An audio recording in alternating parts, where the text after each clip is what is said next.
Hello everyone and welcome back to my channel. I'm Paige if you're new here, and today is day 8 of Halloween here on my channel. Today's video is all about vampires. So if you're interested to see what kind of look I do, if you want to learn about vampires, then keep on watching.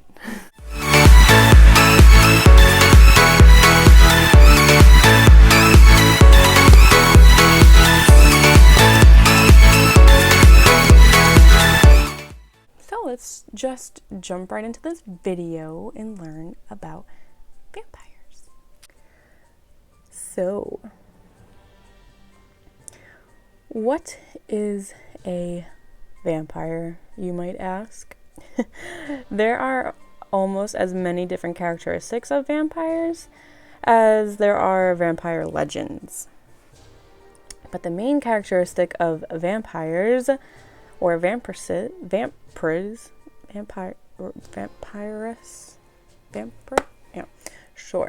is they drink human blood, and they typically drain their victims' blood using their sharp fangs, killing them, and then turning them into vampires.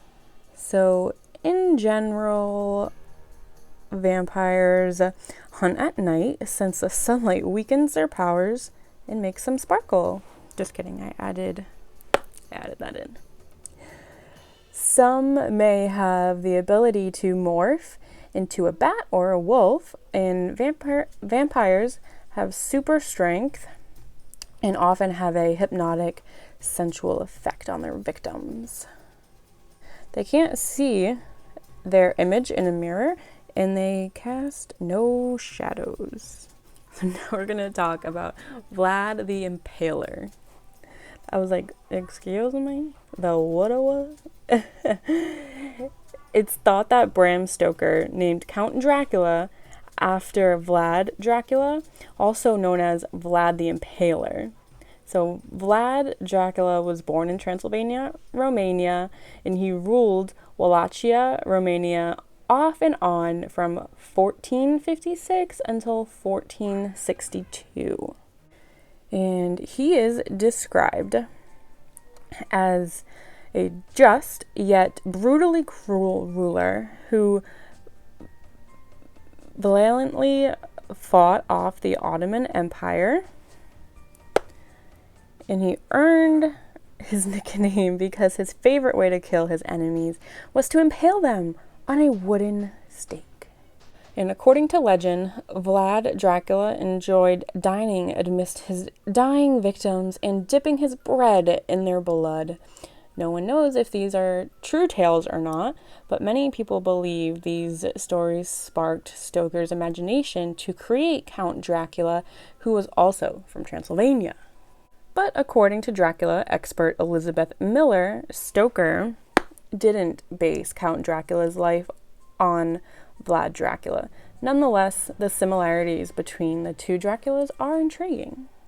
So, are vampires real?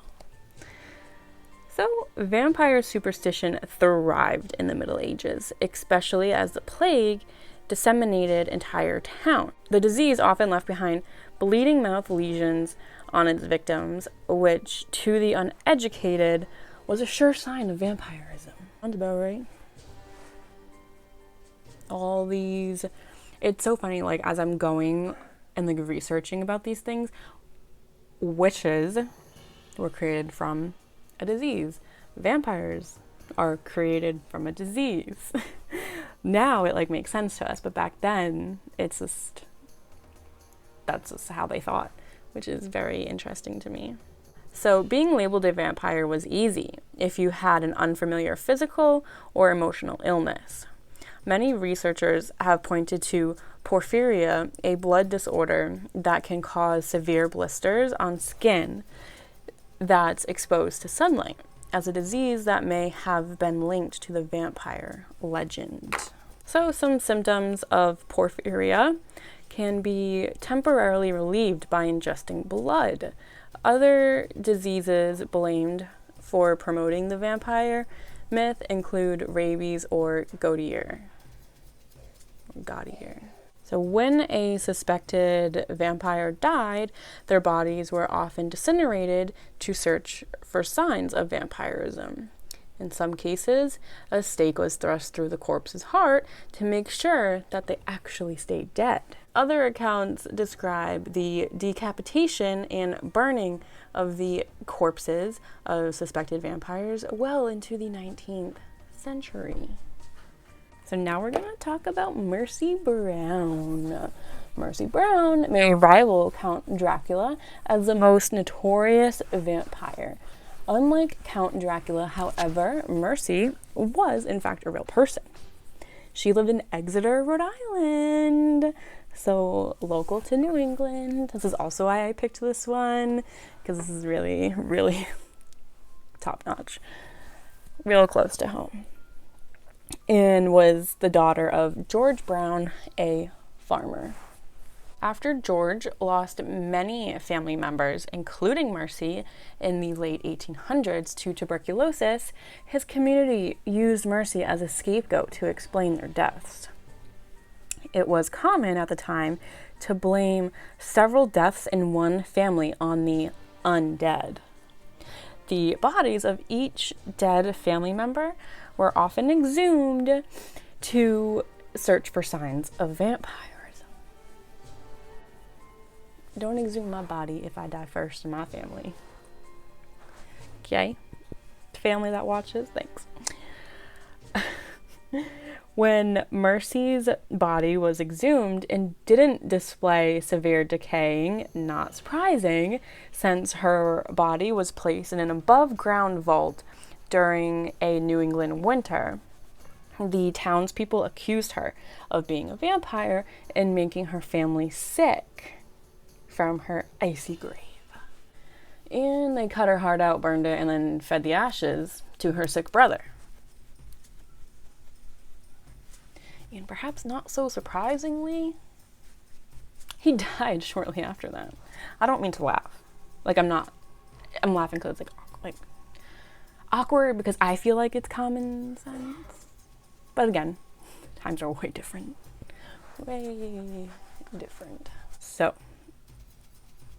those real vampires. Although modern science has silenced the vampire fears of the past, people who call themselves vampires do in fact exist.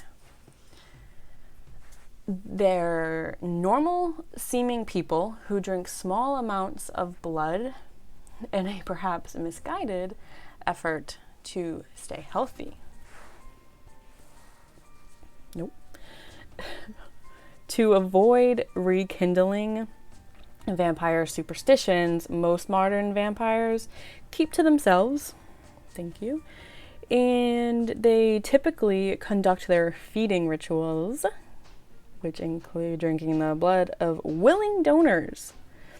But don't worry, they do it in private, because we don't want those superstitions coming back. And then some vampires don't ingest human blood, but claim to feed off the energy of others, which I like that better, by just feeding off the energy. Sounds a little more safe. And many state that if they don't feed regularly, they become agitated and depressed. To each their own.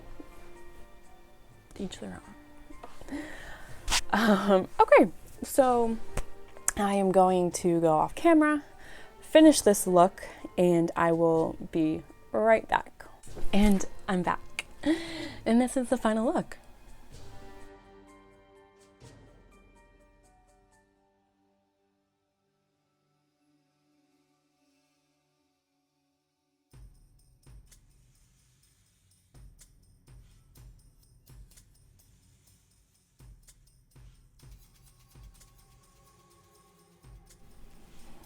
This one's super scary. I love it. So far, this has been so much fun for me, and I hope it has been so much fun for you guys as well. I can't wait to see what the next, how many we're on day 8? I don't know, math. 3 weeks? What the next 3 weeks have in store. So, as always, thank you guys so much for watching. Please consider subscribing and liking this video. And as always, stay safe. Bye.